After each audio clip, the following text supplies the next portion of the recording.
તો હોટલ પર થયેલી કાર્યવાહીમાં સાધુ સંતો પણ હવે મેદાનમાં આવ્યા છે। હોટલમાં સ્વચ્છતા ન હોય તે ગુનો છે। દેવનાથ બાપુ દ્વારા આ નિવેદન અપાયું। હિન્દુના નામે હોટલો ચલાવે તે ન ચાલે।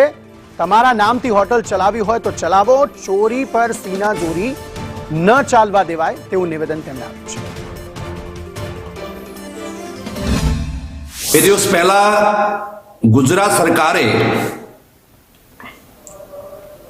હિન્દુના નામે મુસ્લિમ ચલાવી રહ્યા હોટલો 27 હોટલો ઉપર બેન કરવામાં આવ્યો છે। એ બિલકુલ રાઈટ છે।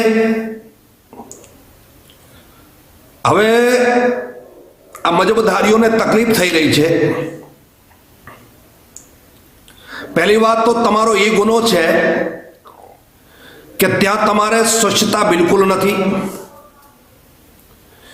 બીજો ગુનો એ થાય છે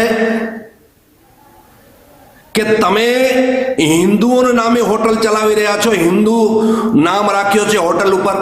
અગર તમારે બિઝનેસ કરવો છે તમારા નામ રાખો, તમારા નામે ચલાવો। એટલે હું ગુજરાત સરકારને ખૂબ ખૂબ સાધુવાદ આપું છું।